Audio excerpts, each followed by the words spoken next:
Okay, it's time for topic number 4 in electrostatics.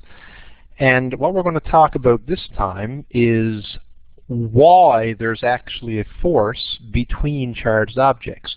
And it all has to do with the fact that an electric field exists around the object. And if you like, you can think of it a lot like a gravitational field.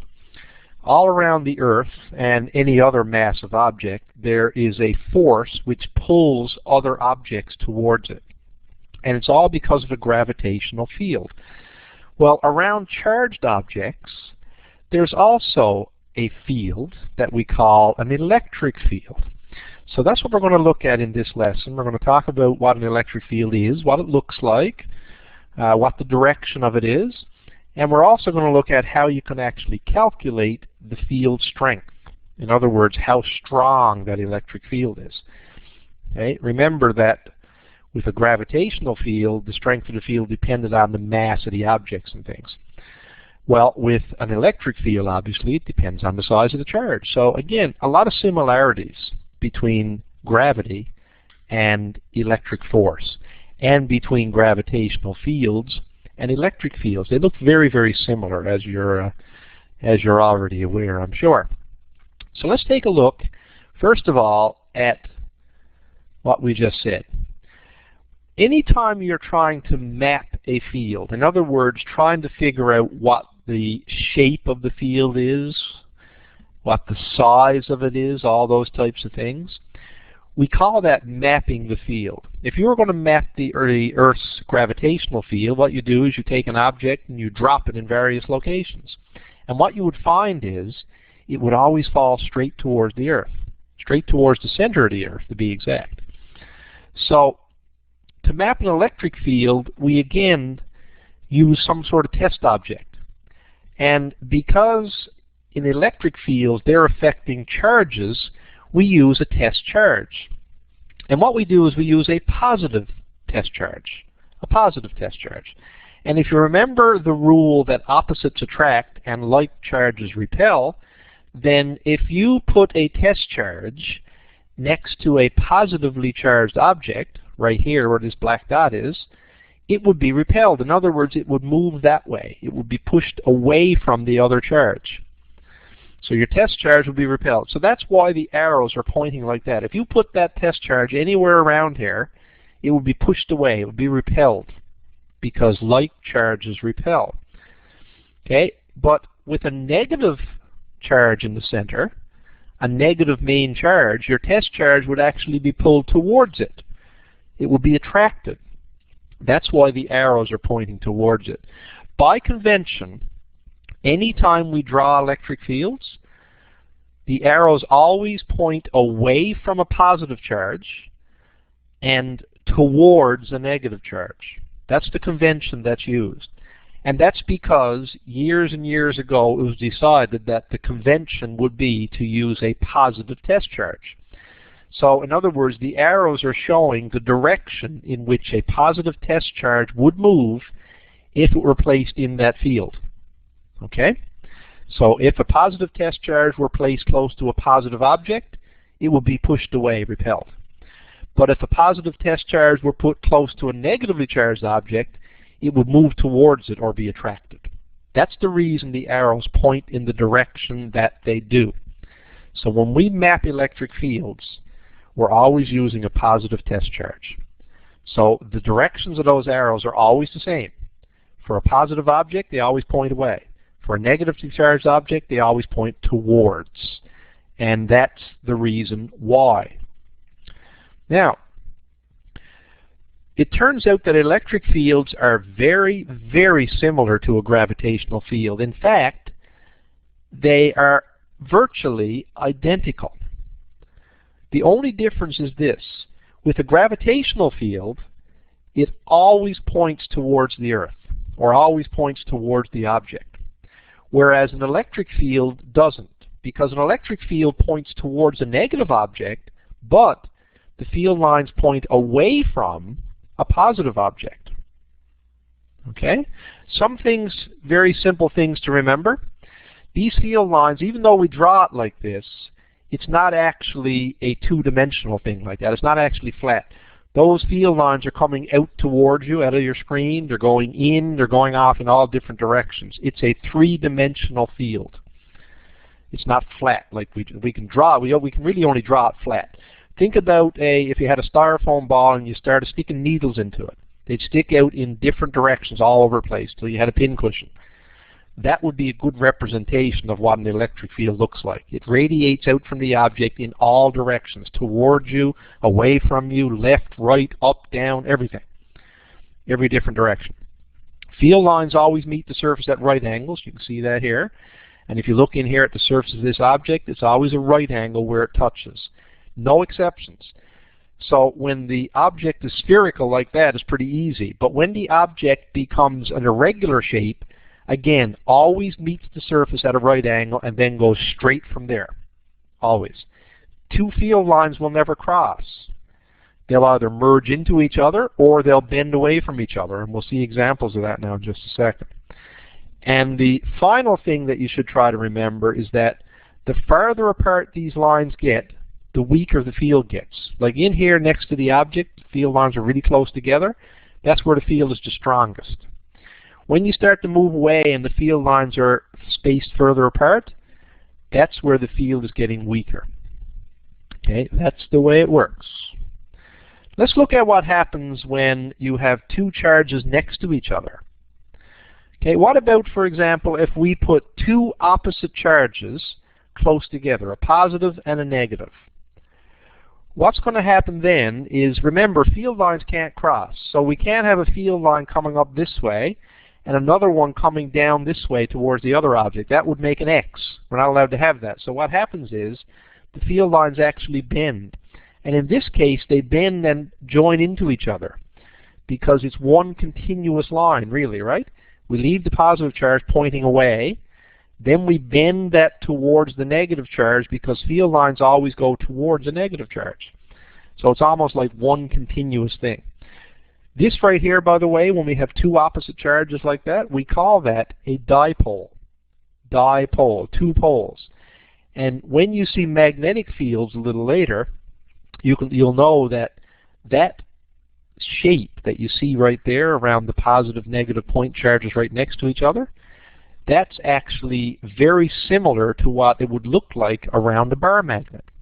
Okay, so again, we see a lot of similarities in the fields, and we'll talk more about that when we get to that section. But anyway, field lines always point away from a positive charge towards a negative charge.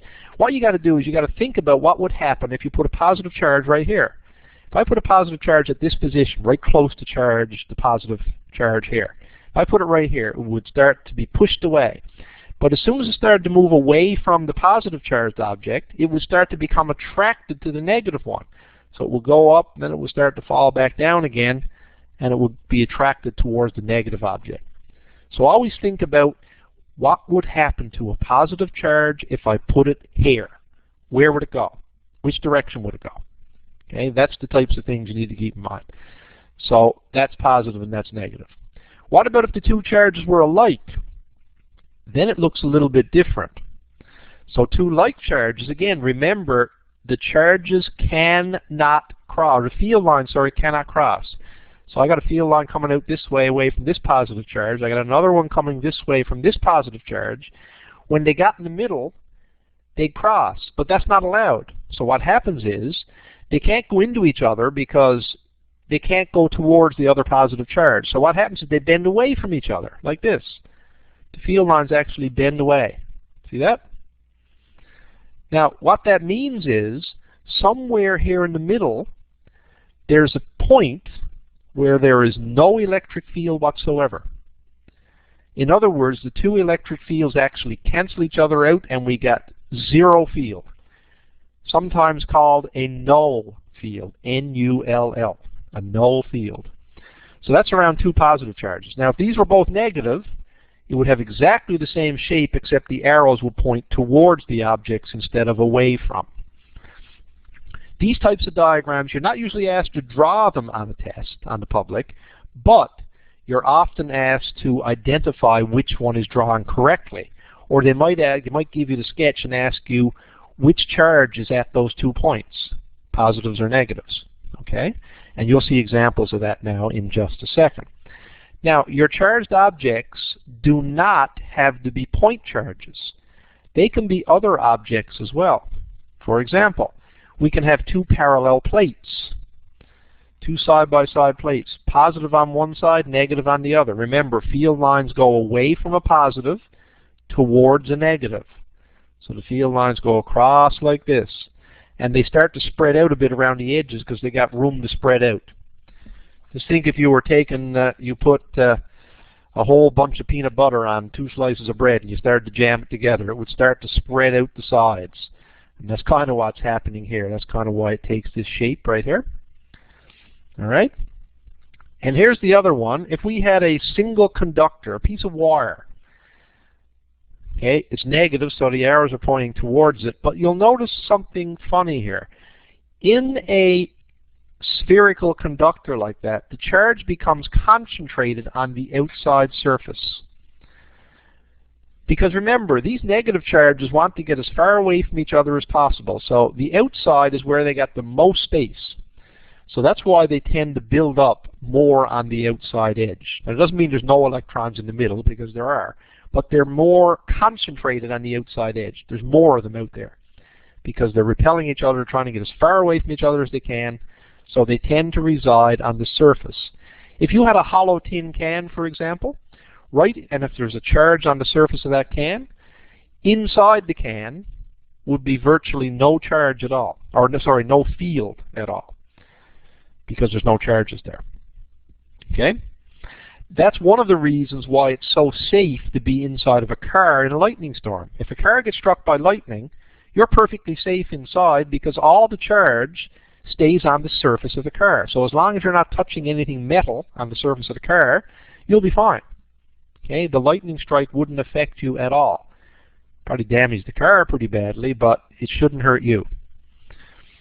So one of the safest places to be in a lightning storm is actually in a car.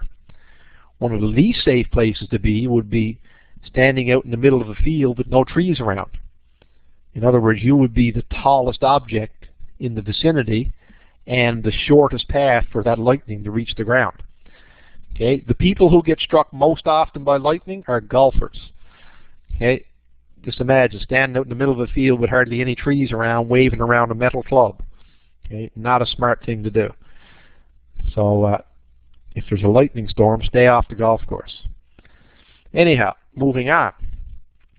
Electric field strength. Okay, so we know what an electric field looks like. Now let's figure out how we know how strong it is. Well, just think about it. You have strength. You can lift things. You can push things. So because you're able to exert a force, we say you have strength. Well, an electric field does the same thing. An electric field can exert a force on another object, another charged object. So therefore, the electric field must also have strength. Okay, and we can do that again by putting a test charge here and measuring how much force. That would tell us a lot about the strength. So the force per unit of charge, that tells us how strong that field is. So we usually say that the strength of the field is the force exerted on a test charge, right here, divided by the charge of the test charge itself. We don't need to know what this charge here is at all. If we knew the force being exerted on this test charge, and we knew the charge on that test charge, then we could figure out what the field strength is. Okay? Let's say, for example, that this test charge is a positive 2 Coulomb charge, and it's being repelled with a force of 10 newtons. That would give me a field strength of 10 divided by 2, or 5. So the field strength is 5 at that position. As we get further away, that gets weaker. Because remember, the further away we get, the farther apart the field lines get, and the weaker the field is. Okay, that's the way it works. So what we've just done is calculated the field strength. There's the symbol that we use. You've come across that before.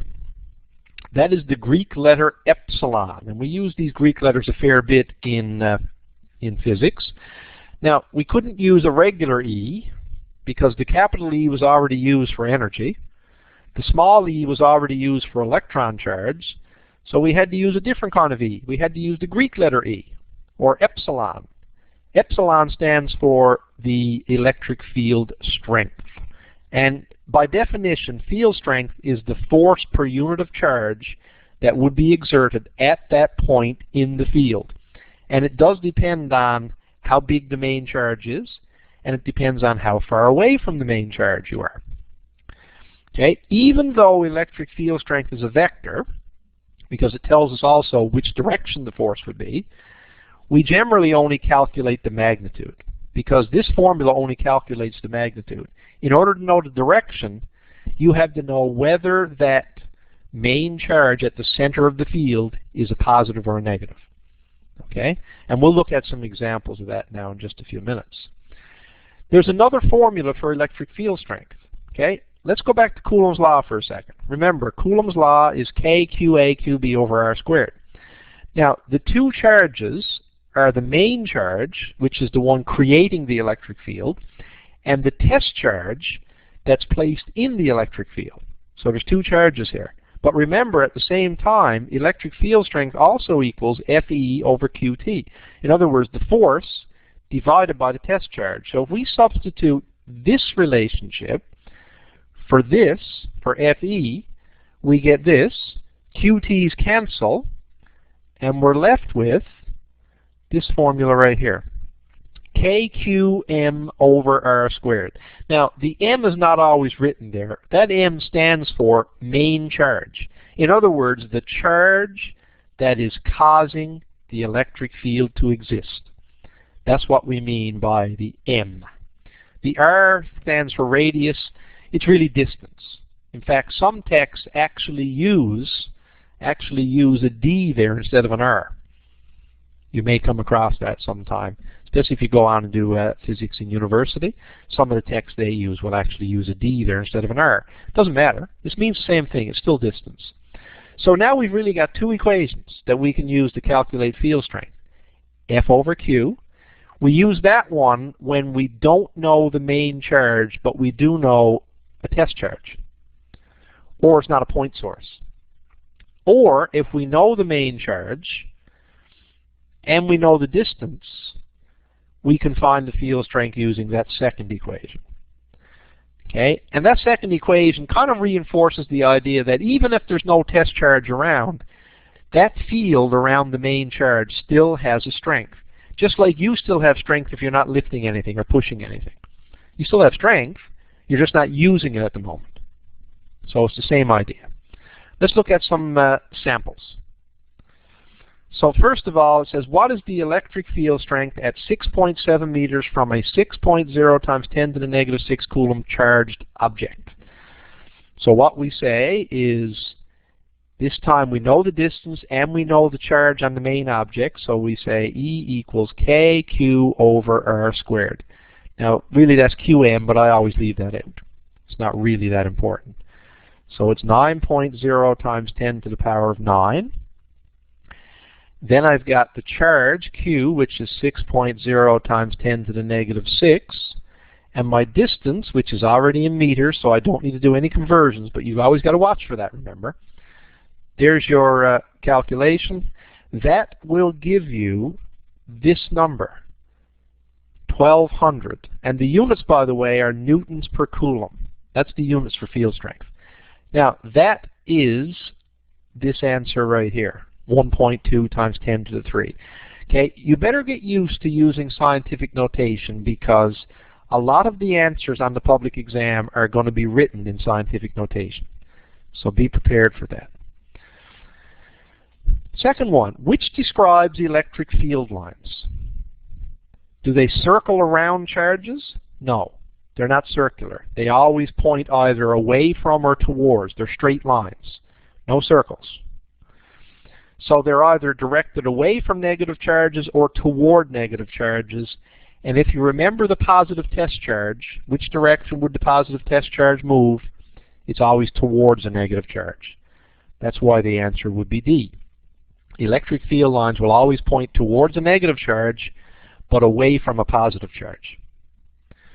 Okay, then the next one, we've got, this time, we got a test charge. So when you got a test charge, it's E equals F over Q. Okay, it's the other formula. We rearrange that because we're trying to find force. I'm going to say force equals Q times E, Q times epsilon.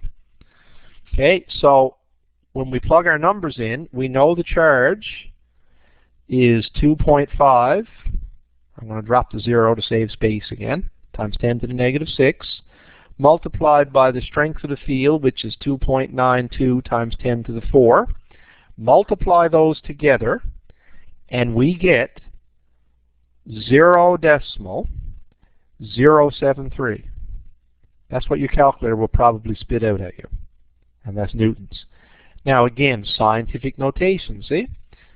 If I move the decimal point to there instead, that will give me this expression, 7.3 times 10 to the negative 2. That's the answer. But like I said, get used to this scientific notation because I guarantee you're going to need to know it to pick out the right answer. Now the 7.3 probably gave you a clue anyway, but still, nice to know. Okay, here's one where you have to identify the proper way to draw the field. Now when you have oppositely charged objects, remember the field lines bend into each other. So it's not this. This is what it looks like around like charge objects. So they're no good. But either A or B is correct. The only difference in A and B is the direction of the arrows, you'll notice. So what you got to remember is the arrows always point away from a positive towards a negative. And that's what's happening here in A. That's what happens right there. So you really got to watch this stuff. You really need to know that. But if you remember the positive test charge, the rest of it's pretty easy. The rest of it will all fall into place. Let's try the next one. Electric field strength 0.25 meters away from an object with that charge. Well, that's the main charge, so again we're going to use this equation. That equation, by the way, is on your formula sheet. The E equals F over Q is not on your formula sheet, so you're going to need to memorize that one. So all I got to do is plug in my numbers, 9 times 10 to the 9. Again, I'm dropping to 0 just to save space. It's a bad habit, but just be careful and you'll be okay. 0.25 squared on the bottom. Do that calculation and you get 216,000 newtons per coulomb. And if you look carefully at the choices that are there, with 2 significant digits, that would round off to 220,000 or 2.2 times 10 to the power of 5. That answer. Then we've got what is the electric field strength at a distance of 0.50 meters away from an object with that charge. So I'm doing the same question over and over again, aren't I? Okay, and I'm doing this just to reinforce that this is a very common question on your public. So be ready for it. So you plug your numbers in, do you check, remember double check the units, meters, coulombs, good. If it was centimeters or millimeters or something like that, you'd have to convert to meters first. Watch for that, you never know. Sometimes they do that just to be tricky, just to be mean. Anyway, do that calculation, you get this number, 90,000 newtons per coulomb, which obviously would be 9.0 times 10 to the 4. Okay, so again, those are the types of calculations you might have to do. Okay, here's some more. Let's do this one here first. What are the charges on the 2 spheres?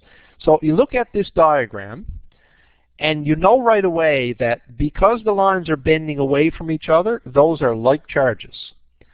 So right away we can forget about B and we can forget about C because those are not showing like charges. Now you just got to figure out, are they both negative or are they both positive? Well, look at the direction of the field lines. The field lines have the arrows pointing away from each object. That tells you they are both positively charged. That's how you know. The direction of the arrows tell you.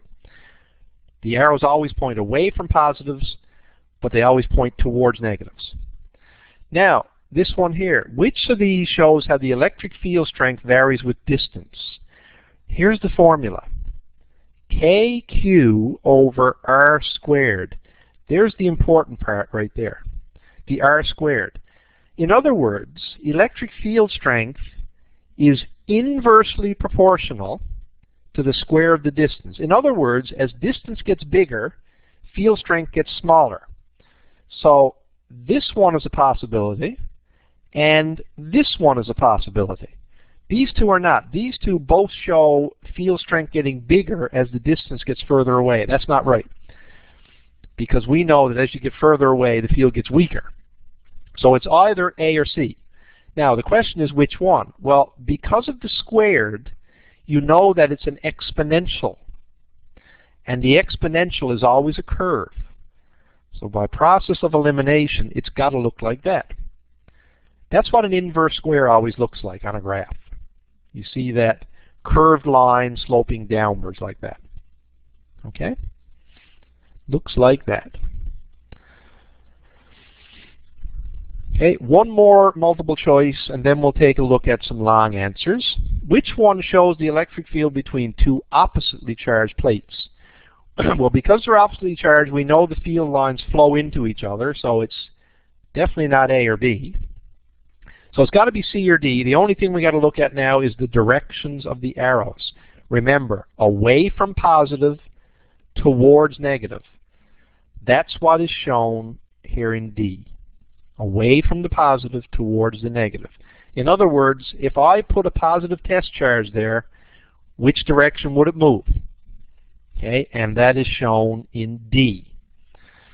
All right, let's look at the type of long answer questions that you sometimes come across, or constructed response as they're called on the public.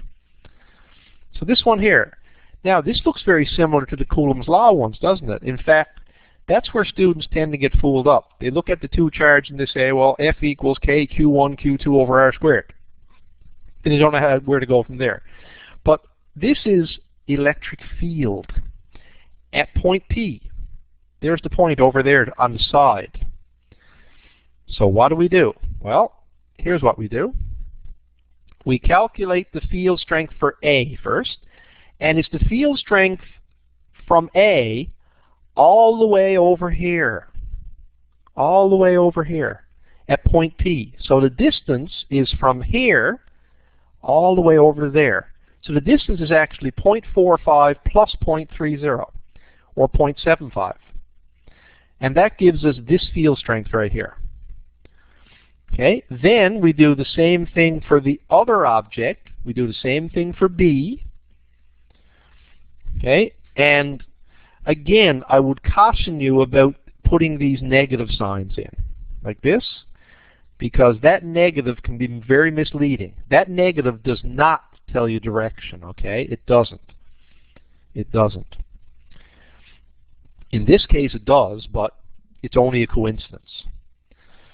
So here's what we do now. Assuming a positive test charge right here, right? We always use a positive test charge at the point, because that's how we map fields, remember?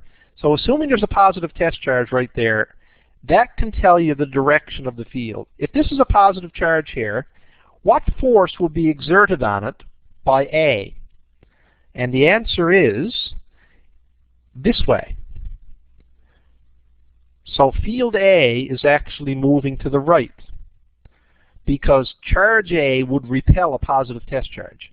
And remember, field lines, if we drew the field line all the way back here, okay, all the way out here, it would point to the right, because it always points away from a positive charge. And then for B, because this is a negative charge, the field line points towards it, so there's field B, pointing in that direction. So they're actually opposite to each other, aren't they? They're actually opposite. So that means that I would say 8.0 times 10 to the 5, positive because EA, field A, is to the right. And I would say a negative 1.0 times 10 to the 5, because field B is to the left. That's where the negative sign comes from. And when I combine them, I get a positive 7.0 times 10 to the 5. The positive sign tells me that the net field at point P is that magnitude to the right. That's how you do those. Now, I'm going to tell you that on every single public exam, there will either be one like this, with electric field, net electric field like this, or one like we did in the last session, which dealt with 3 charges, and you're trying to find the net force on one of the charges because of the other 2. There's always one or the other. Never both. One or the other. The only thing is you're not going to know which, so you need to be prepared for both. Now the only thing about the electric field ones is they'll always be done in a straight line. There'll never be an angle in these. Always in a straight line. Here's another one. Now this one's a little bit different because this time the point is in the middle. Well, not in the middle, but it's somewhere in between. Somewhere in between. Right here. So now we calculate the magnitude and the direction of the electric field strength again at point P. So it's done exactly the same way. Field A first, 1.4 times 10 to the 6. Let's figure out the direction. For A, you'll notice, if I put a positive charge right here, the direction of the force would be this way. It would attract. And remember, field lines always point towards a negative object. So field A looks like that. So this guy right here is actually left. That one is actually to the left. Then we do the other one. For B, another negative charge. So it also would attract the positive charge at P. So you would also have pointing towards like that. But remember, field lines point towards negative charges anyway, so you know that's right. That's EB. So that means this guy is actually pointing to the right. So again, they're in opposite directions. They are in opposite directions. Okay, so assuming a positive test charge at P, that's always what we use to map fields, to determine directions of fields. We would have a positive 4.5 because that one's to the right. We would have a negative 1.4 because that one's to the left, and that would give us this answer. A positive 3.1 times 10 to the 6, which tells us that the answer is to the right. To the right, not to the left. Okay? So that's the way that one works. One more example before we quit. Also off an old public exam. This one's a little bit different. This one's a little bit different. This one says we got a negatively charged particle right here. This would be considered a level 3 question. This one's a little tougher. Right here, a negatively charged particle. And it's at rest. So what that means is there's 2 forces acting on this particle. There's a force of gravity pulling down on it, and there's an electric force pulling up on it. If it's at rest, that means those 2 forces are actually equal. Those 2 forces are actually equal. So based on that relationship, we can figure out what the field strength is between those plates.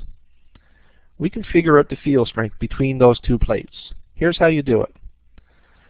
First of all, there's an excess of 5.0 times 10 to the 2 electrons. So you have to say Q equals NE.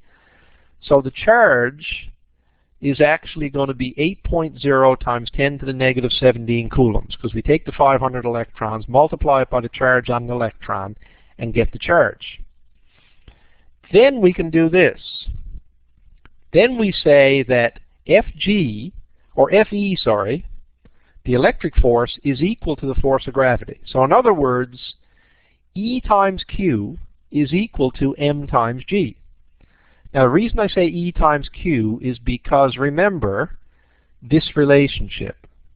E equals F over Q. So that means that, therefore, F is equal to epsilon times Q. Now usually that's a lowercase q, but I'm just following the convention that they've got used here. That's where that comes from. That's the electric force. Then we've got mass times gravity for the gravitational force. And that leaves us with this. We rearrange that equation. We get field strength equals mass times gravity over Q. But it's all because of those 2 forces being equal, which is we only know is true because it says it's at rest. Basically, that particle is suspended there. Okay, that is essentially what Millikan did in his oil drop experiment, and your teacher may have talked about this in class. This is how the charge on an electron actually got measured. by doing this exact same experiment. By trying to suspend oil drops, they would see how much force was required, right? How much field strength was required to do that.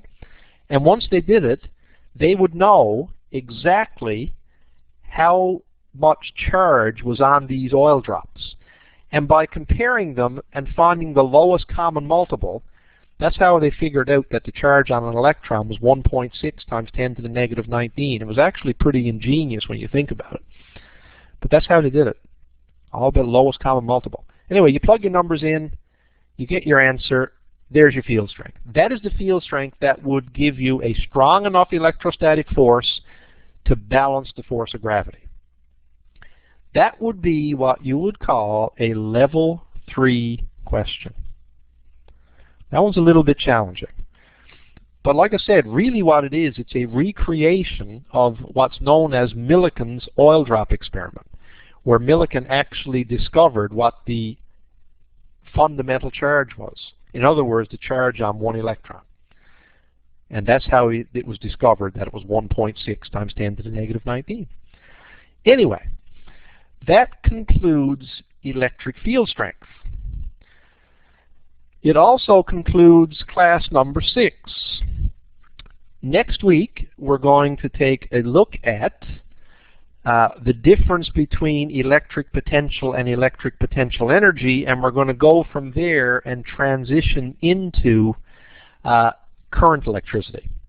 Okay, we're going to transition into the current electricity. The relationship between the stuff we're doing now and how that relates to current electricity. So as I always say, good luck with your exam, study hard, and if you're prepared, you'll have a much easier time with your public exam.